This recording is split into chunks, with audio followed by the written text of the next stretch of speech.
네, 안녕하세요. 저는 건국대에서 구비문학을 전공으로 공부하고 있는 이원영이라고 합니다. 저는 서신면에 있는 이 홍법사의 창건 유래 설화라고 할 수 있는 홍당각시 설화의 전설의 신화적 성격에 대해서 논의를 해봤습니다. 준비된 자료는 발표문과 그리고 추가적인 사진 자료들이 있는데요. 일단 이제 글을 보시고 추가적으로 그림이 필요할 때 넘어가면서 같이 보도록 하겠습니다. 네. 홍법사는 서신면 홍법사길 160 그리고 청명산에 위치한 작은 절입니다. 홍법사는 외국에 공료로 끌려간 남양 홍씨 집안의 여성인 홍랑의 넋을 기리기 위해서 홍씨 문중이 세운 절이라고 알려져 있습니다.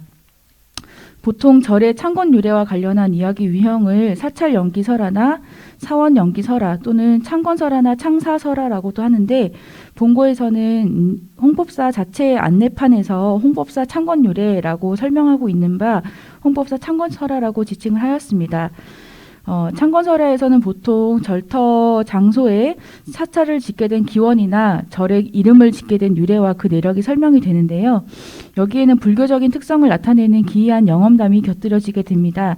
이러한 영험담에는 대개 불교를 대표하는 부처나 보살, 고승, 승려와 관련된 것이 많고, 때로는 그 절의 터를 잡아준 용이나 봉황, 사슴이나 노루, 학, 까치 등 신성하게 여겨지는 동물이나 식물이 등장하기도 합니다.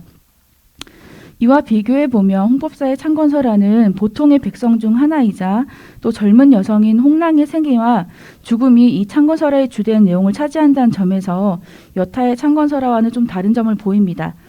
게다가 홍랑 이야기 속에서 등장하는 신이한 화소는 결과적으로는 절의 자정한 신격과도 밀접한 관계를 지니게 됩니다.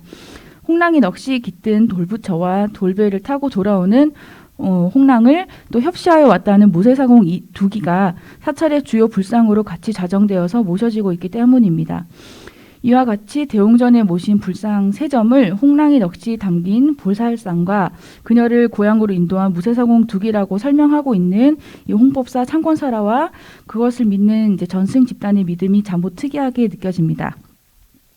이렇듯 일반 여성의 넋과 관련 지어진 돌부처가 마을 주민들에 의해서 불교 사찰의 주요한 식격으로 모셔지게 됐다는 점에서 정통적인 불보살이나 고승의 이적이 등장하는 여타의 창사설화와는 서사적으로도 또 종교적 성격으로도 사뭇 다르다는 것을 알 수 있습니다. 항법 홍법사 창건유래 안내판에는 창건 시기를 1611년으로 안내하고 있었으나 이 자료에서는 시대가 명확하게 지정되지 않거나 홍랑이 공료로 끌려간 나라도 중국이나 일본으로 다양하게 나타나는 자료를 발견하였습니다. 그리고 청명산 지역의 홍법사를 찾아보면 이제 고전 자료를 보자면 1611년이라고 알려진 것보다 더 이른 시기의 기록물에서도 이 지역의 홍법사가 언급되는 것을 찾을 수 있습니다. 태종실록이니까 1407년인데요. 여기에 이제 여러 고을의 자북사를 모두 명찰로 대신한다는 내용에서도 남양의 홍법사라고 하는 부분이 나타나고요. 1530년에 편찬된 신증 동국 여지 승남에서도 이 경기 남양도부 부르조에서 보면 청명산에 있는 홍법사라고 해서 언급이 되고 있습니다. 이로 보면 이 창건 시기나 창건 배경을 창건 유래 안내판에 있는 것처럼 1611년이라고 단정 지을 수만은 없고 그렇기 때문에 추가 조사나 자료 검토가 필요하다고 보입니다.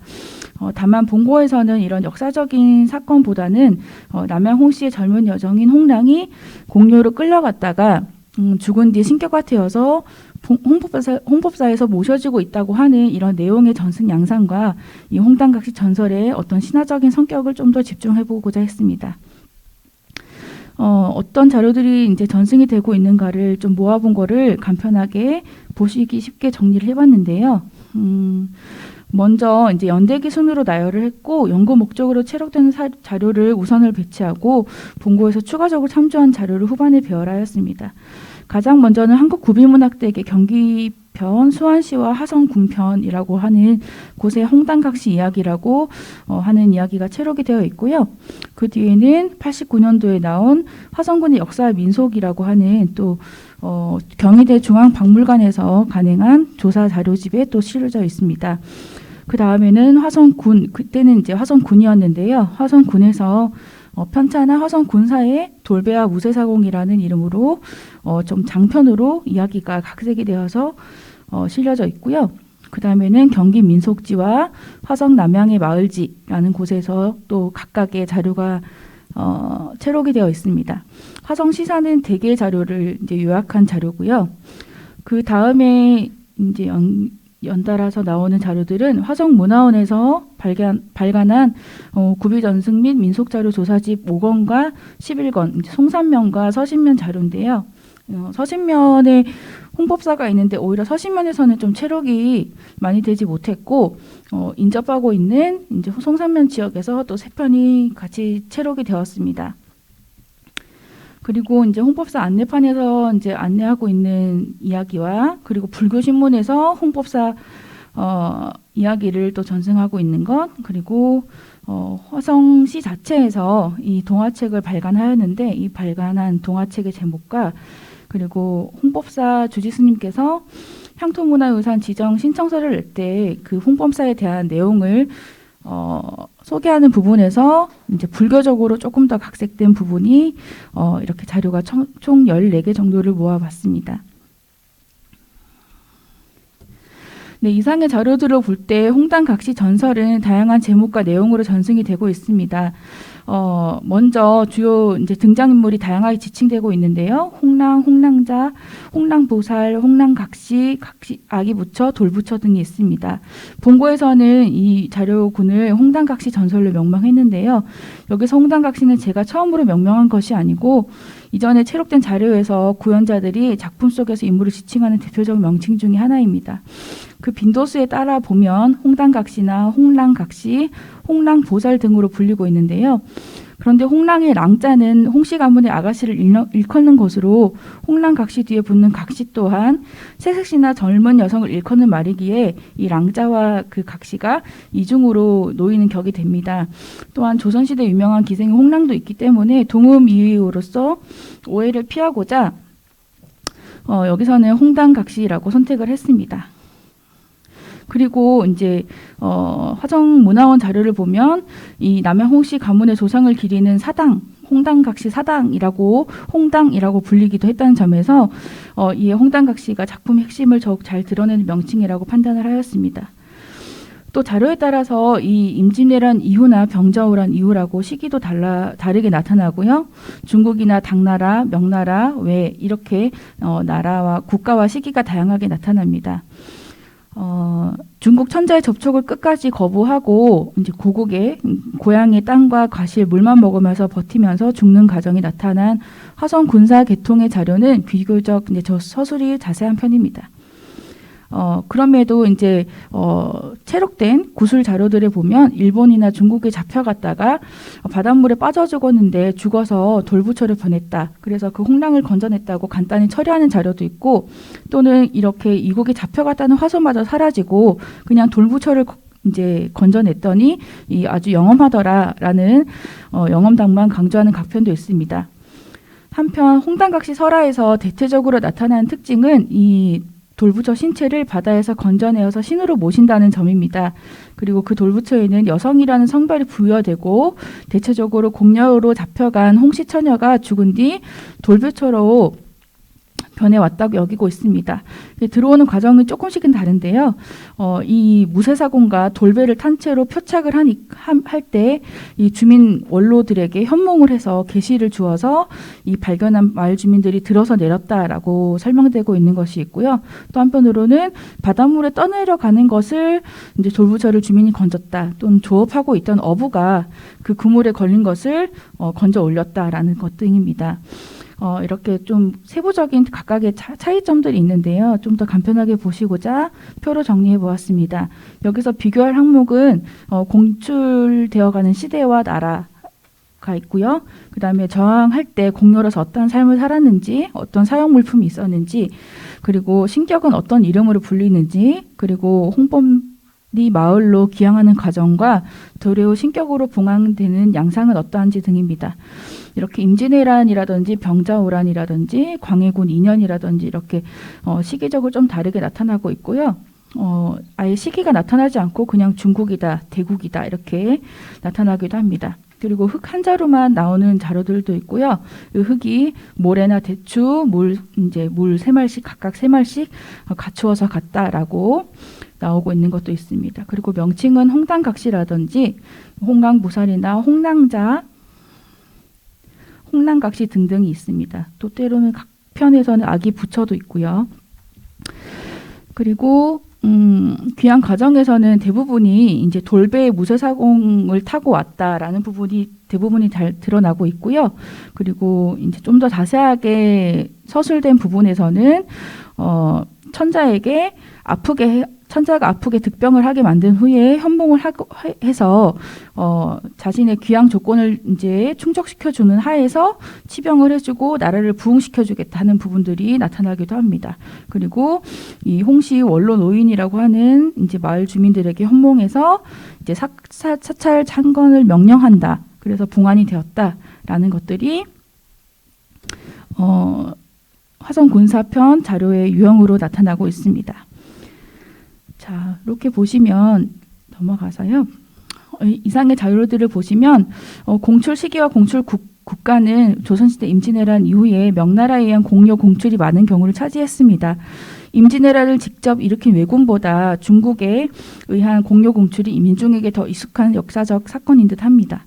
공료로 이제 공출된 홍당각시가 이 압제에 저항하고자 준비해간 물품은 흙, 모래, 대추, 물 등입니다.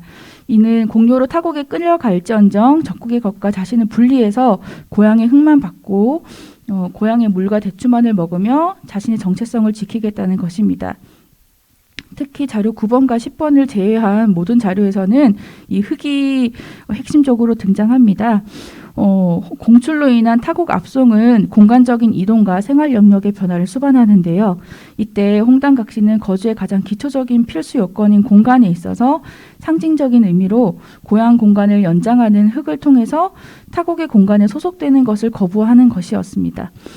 겉면에 덮인 고향의 흙은 발로 접촉하는 타국의 땅을 고향의 땅으로 바꿔주는 인식의 전환을 일으킵니다. 이에 비해서 대추와 물은 인식의 변화라기보다는 단지 타국의 음식 수치를 단기간이나마 단절할 수 있는 대체 수단에 불과합니다.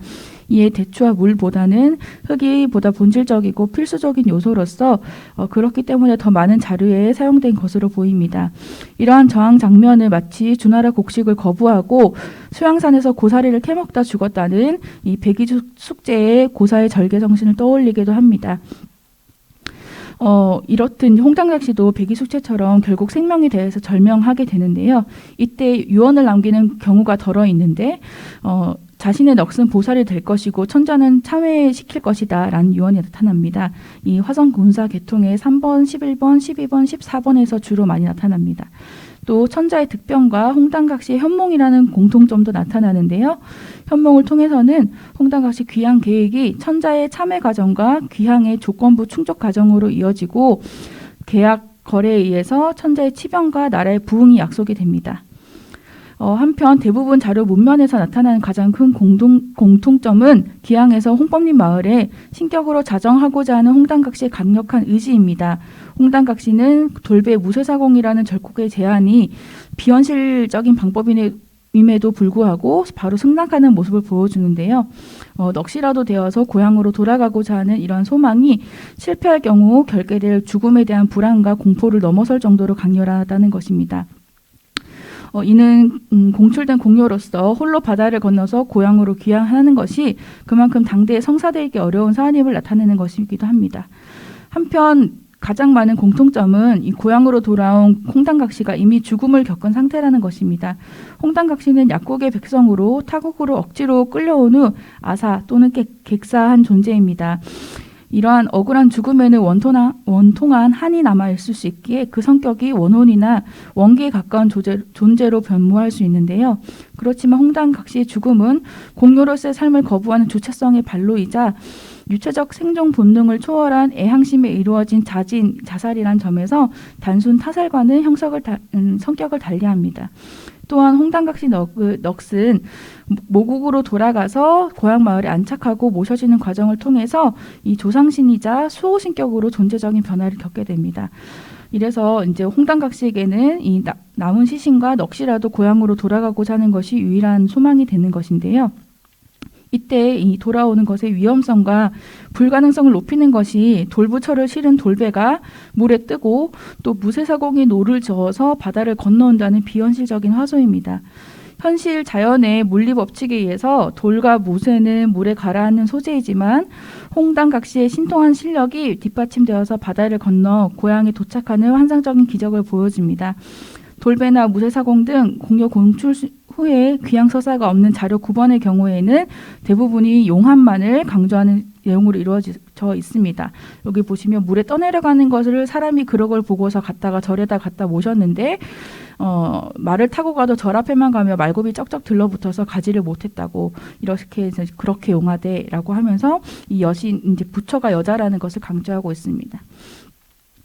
한편 이 바다 속에서 건져 올린 석불이라는 점만으로도 신성성을 가지고 신격으로서 영험을 발휘하고 신통한 조화 능력을 인정받고 있다라는 부분을 주목할 수 있는데요. 비교적 자세하게 서술되었던 군사 계통 자료 속에서는 앞서 살펴본 것처럼 병들게 하고 또 약이 소용없도록 만들고 귀양 조건을 마련해주지 않으면 천자와 나라를 모두 망하게 할 수 있다는 겁박을 주기도 합니다. 이러한 귀양 조건을 통해서 결국에는 천자가 가장 뛰어난 장인을 시켜서 돌부처를 만들고 또 불가능하게 생각되던 그 돌배와 무쇠사공을 다 띄우기 때문에 결국에는 이러한 측면이 이 석불의 작품성과 희소 가치를 더욱 높여주게 됩니다.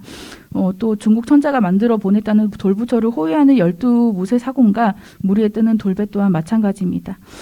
이렇듯 이제 여러 매체를 통해서 발표되었던 홍당각 씨 전설을 모아 비교하면서 자료 전승 양상에 대해서 일반적인 철학적 특징을 살펴봤습니다.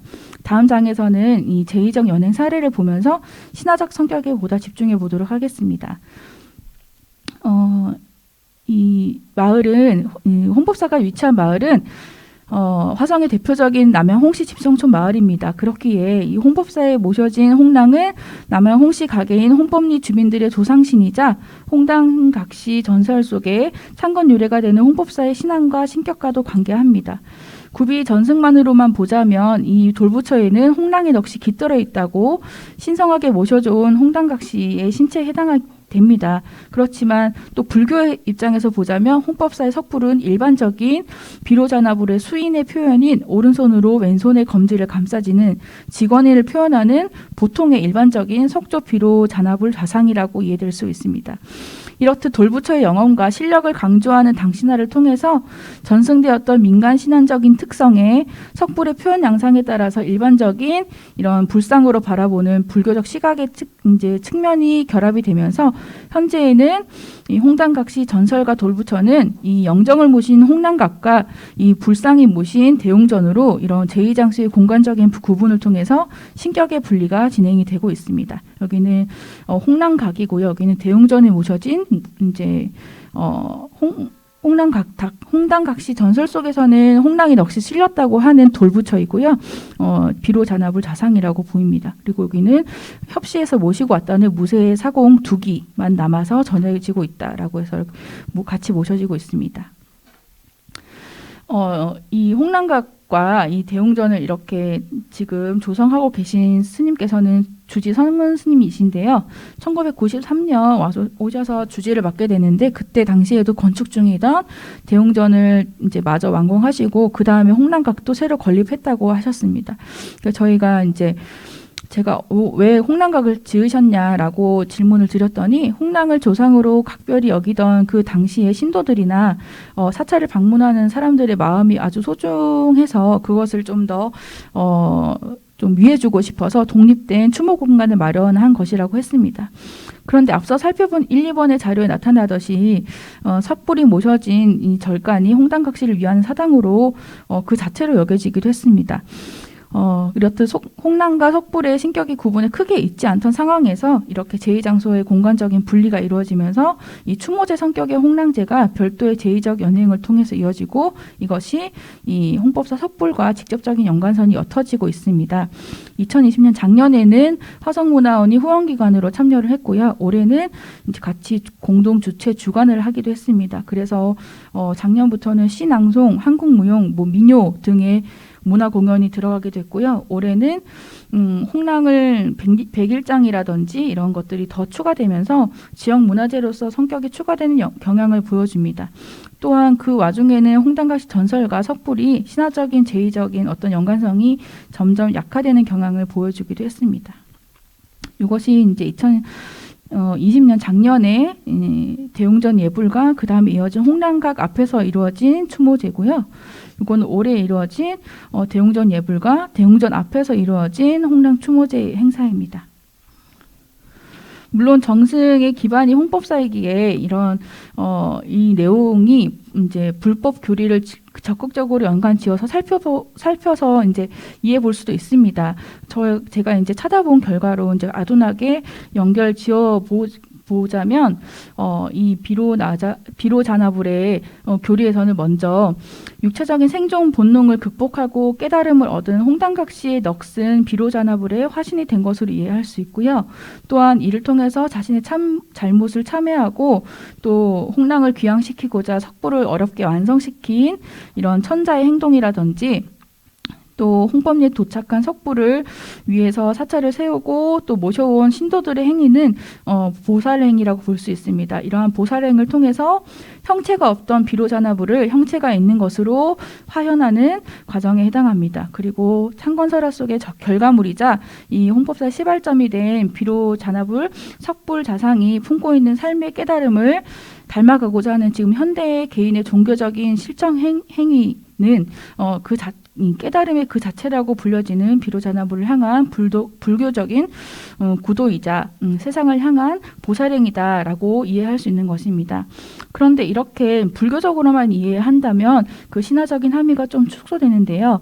한편 이제 제주 신앙, 민간 신앙에서도 바다에서 건져 올려진 이런 돌부처 또는 돌미륵 신앙이 많이 찾아볼 수 있습니다.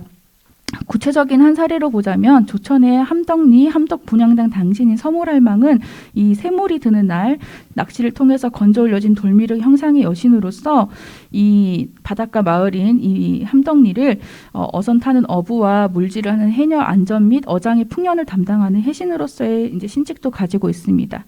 이 홍당각시 전설이 정해지는 홍법리 마을도 91년부터 2003년까지 대규모로 이 화성 방조제 물막이 공사가 이루어지면서 이렇게 이제 물막이 전에는 바다를 접한 곳이었는데요.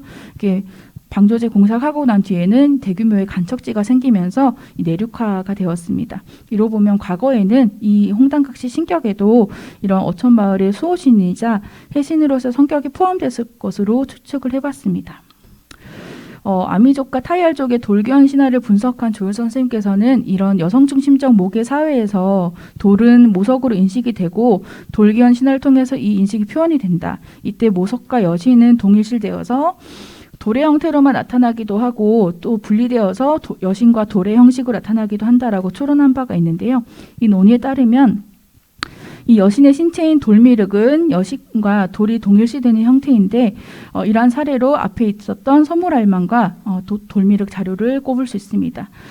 지금은 점점 홍랑과 이 석불이 분리되어 가는 경향이지만 예전에 홍법사설이 폐사되었던 적이 있었거든요. 폐사되었을 때나 또는 홍당각시 사당에 좌정하여서 모셔졌을 때에는 홍당각시 여신과 돌부처가 동일시된 형태로 볼 수 있었을 것입니다. 그리고 서사적으로도 보면 홍랑이 죽어서 그 넋이 돌부처에 실려서 왔다고 전해지니 지금의 신격은 홍당각시 여신이라고 볼 수 있을 것입니다. 나가면 글을 보시면요. 인근 지역 평택에도 이와 비슷한 이제 그물에 잡힌 불상이 나타납니다. 신복사라고 한 절인데요. 어부의 꿈에 이제 큰 부처를 건져 올릴 건데 그걸 건져 절을 세우라는 현몽이 나오고 그 현몽대로 불상을 건져 올랐고 결국에는 그곳에다가 절을 짓게 됩니다. 이 불상은 똑같이 석조 비로자나불 자상인데요. 국가의 보물로도 지정이 되어서 가치를 인정받은 바가 있습니다. 이와 같이 앞서 살펴본 제주라든지 평택이라든지 이런 불상처럼 이런 그물에 걸린 또 바다에서 건져 올린 돌부처 설화는 도서 해안 지역에서 종종 전해지는 보편적인 서사를 가진 공통점이 있습니다. 홍당각시 전설 9번도 이 유형에 해당이 되고요. 그런데 이 외의 전설은 이제 공료 공출이라든지 돌배와 무쇠사공이라든지 신이한 설화적인 모티프가 더해져 가지고 이 설화만의 특별한 서사적인 유형을 갖추고 있습니다. 근데 아직까지는 이런 주목이랑 인정이라든지 조명이 좀 덜한 것 같아서 제가 이제 학문적으로 좀 더 조명을 해보자고 했습니다. 이런 전설적인 성격의 민간 신앙의 조상 신격의 불보살의 신격이 습합되는 특성을 가지고 있고요. 또 여기서는 이제 홍법리를 중심으로 마을에 소재한 이런 창건설화로 전해지는 강한 지역적 특성이 나타난다. 그리고 최근까지도 이런 제의적인 형태가 계속 전승이 되고 있고 또 홍법사를 중심으로 그 절의 신앙 집단이라든지 홍랑에 대한 신도들의 신심이 생명을 가지고 전승이 되고 있다라고 볼 수 있겠습니다. 이런 점에서 이런 설화의 자료적인 가치와 의미를 좀 제고해 보자 했고요. 자료를 이제 조금 더 참조해 보시면 여기 홍법사 입구 부분이고요. 주차장 들어가시면 왼쪽으로는 청명산을 올라가는 등산로가 있고 여기 밑에 길 밑에 홍랑각이 이렇게 자리 잡고 있습니다. 그리고 절 안에는 이제 홍법사 창건유래라고 해서 이 이야기가 돌배와 무쇠사공의 이야기가 이렇게 전시가 되어 있고요. 표시가 되어 있고 홍랑각에는 이렇게 공출로 빠져나가는 이제 마을의 처녀들이라든지 홍랑이 이렇게 나오는 모습, 그리고 배를 타고 건너는 모습, 그리고 대추와 물만 마시고 고향의 흙 위에 앉아 있는 홍랑의 모습 등이 나타나 있습니다. 그리고 이렇게 꿈에 현몽을 해서 이렇게 돌배를 타고 12 무쇠사공의 협실에 의해서 돌아왔다라는 부분이 벽화로 전해지고 있고요. 이건 아까 봤듯이 대웅전에 있는 그 무쇠사공과 돌부처입니다. 이렇게 대웅전의 예부를 먼저 드리시고 그 다음에는 홍랑각 안에서 이렇게 홍랑각 이제 제의를 지냈는데 이게 스님께서 같이 준비를 해주시면 이렇게 차례대로 들어가서 헌화도 하고 절도 하고 하는 식으로 이루어지고 있었습니다. 올해 같은 경우는 이제 대웅전 앞에서 좀 더 크게 무대를 확장해서 했는데요. 주지 스님 위에 다른 스님께서 같이 오셔서 진행을 해주셨고 이렇게 앞에서 절을 하시는 분도 계시고 영정을 앞에 두고 이렇게 기도를 하시는 분들도 계십니다. 그래서 문화원의 문화 공연 행사가 들어가면서 이런 살풀이 춤이라든지 이런 문화 공연이 많이 들어가게 됐습니다. 네, 여기는 제가 참조한 이제 자료 같은 것들을 보시기 쉽게 이제 캡처해서 넣어놨으니까 이것도 참조하시고 싶은 분들은 참조하시면 좋겠습니다. 네, 이것으로 발표 마치도록 하겠습니다. 네, 안녕하십니까. 방금 소개받은 박광은입니다. 토론문 보면서 진행할 수 있도록 하겠습니다. 이원영 선생님의 홍법사 창건설화 홍당각시 전설의 신화적 성격은 화성 지역에 전승되는 홍당각시 전설 자료를 개관하고 그 신화적 성격과 함께 현재 연행되는 추모제, 그러니까 의례의 양상을 검토한 논의입니다. 타국에 강제로 잡혀간 홍랑이 저항 끝에 죽고 말았지만 이렇게 중국 천자를 회심시켜서 귀국할 수 있었고 고향 마을에 홍법사에 좌정했다, 그런 이야기 구조인데요. 그 형상화 과정에서 이제 흥미로운 화서가 드러나기도 합니다. 바다에서 등장한 돌부처라는 점에서 홍랑이 여신의 성격을 지니게 됩니다. 한편 지금은 이제 홍법사의 대웅전 외에도 홍랑각이 따로 마련되고 그 넋을 기리는 홍랑 추모 문화제도 거행되고 있습니다. 선생님의 논의 덕분에 굉장히 흥미로운 사례에 상세히 접근할 수 있었습니다. 논의에 관해서도 전반적으로 공감을 하고요. 과문한 토론자가 폐를 끼치는 것은 아닌지 걱정이 앞섭니다만 배움을 청하는 의미로 질문을 드리고자 합니다. 먼저 이렇게 타국 바다 너머에 대한 상상력에 관한 문제인데요. 홍당각시가 이제 신격으로 자정하는 것에는 바닷길을 경유한 고난이 존재합니다. 그러니까 이렇게 그 뒤에 바닷가에서 건져져서 부처이자 신이 되죠. 바다에서 등장한 돌이 여신의 성격을 지닌다라는 선생님의 논의에 공감을 합니다. 실상 홍법사 석불의 영험함 자체를 강조하는 각 편에서는 그러니까 홍랑의 사연이 좀 생략이 되고 부처를 건져 올렸다는 화소가 문면에서 강조되기도 하기 때문입니다. 다만 상당수의 각 편에서 홍랑이 바다 건너 타국, 특히 이제 중국이 대다수를 차지하는데 그러니까 중국에서 겪는 고난을 강조하고 있다는 것도 좀 고려돼야 되지 않나라는 생각을 해보았습니다.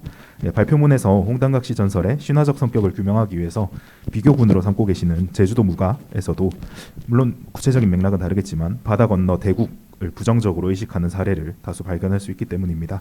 바다에서 건져지는 것, 바다 건너에 대한 상상력이 있다고 하더라도 조금 홍당각시를 위시한 텍스트에서 중국이나 일본, 타국에 대한 어떤 상상력이 개입된 것으로 보이는데 조금 더 비중 있게 다루면 흥미로운 논의가 진행될 수 있지 않을까라고 생각이 되었습니다. 관련해서 선생님의 고견을 청하고자 합니다. 두 번째 질문은 해석의 과잉일 수 있지만 현상적으로 어쨌든 마을 신화와 불교가 지금 엮여들고 있으니 여기에 대해서 의미부여를 어떻게 할 수 있을까 좀 생각을 하다가 저도 불교를 잘 모르긴 합니다만 간략하게 정리를 해보았습니다. 홍랑이 그래서 돌아와서 홍법사를 사당 삼아서 좌정하게 되지요. 불보살의 영험담 화소가 개입되는 여타 창건설화와 달리 이제 보통의 백성 중 하나이자 또 젊은 여성의 이야기가 창건설화의 핵심에 드러난다는 점에서 홍법사 창건설화는 확실히 흥미롭다라고 생각을 합니다. 이 설화가 얽힌 이제 홍법사 대웅전의 본존불은 선생님께서 밝히신 것과 같이 이제 비로자나불입니다. 좌정한 홍당각시가 비로자나불로 표상되고 있는 것이지요. 근데 이 비로자나불이 그러니까 불교 교리에 따르면 이제 법신불로 모든 부처 그리고 삼라만상의 원형이고 우주의 중심인 연화장 세계에 자리하는 부처이기도 합니다. 그래서 따라서 홍당각시 전설을 어떤 마을 신화라는 개념으로 해석할 수 있다면 그 신화가 형상화하는 세계, 마을 우주라고 할까요? 그런 세계의 중심에 홍법사가 그리고 홍당각시로 여겨지는 비로자나불 좌상이 자리하고 있는 게 아닌가 그렇게 해석할 수 있지 않은가라고 생각을 해보았습니다. 상이라는 게 불상이라는 게 성스러운 대상의 물질적 현현이기 때문에 어떤 이런 연결점 자체가 마을 신화적 세계관과 불교적 세계관의 조율 속에서 이루어진 것이 아닌가라고 여겨지기 때문입니다. 뭔가 의미가 있지 않을까라는 생각을 해보았는데요. 여기서 이제 불교와 병행 혹은 조화되면서 존재하는 홍당각시를 중심으로 하는 마을 신화의 세계관을 또 발견할 수 있는 시도가 가능할 수 있지 않을까라고 생각을 했습니다. 물론 뭐 실증적으로 지지가 돼야 되겠지만요. 그리고 세 번째 질문은 이제 마지막에 이제 현재 이루어지고 있는 추모제 연행에 관한 얘기를 다루어 주셔서 좀 궁금한 점이 있어서 질문을 드립니다. 근데 이제 선생님께서 발표문에서 언급해 주신 바 이제 추모의 공간인 홍랑각이 별도로 마련이 되면서 추모 문화재의 의례적 공간이 석불과 이렇게 공간적으로 분리가 되었습니다. 이를테면 중심이 이동한 것인데요. 따라서 문화재 연행에서도 홍당각시 전설과 석불의 어떤 신화적, 제의적 연관성은 점점 약화되는 경향이 드러난다라고 서술해 주셨습니다. 혹시 그냥 궁금해서 그 구체적 양상 같은 걸 좀 말씀해 주실 수 있으신지 여쭙습니다.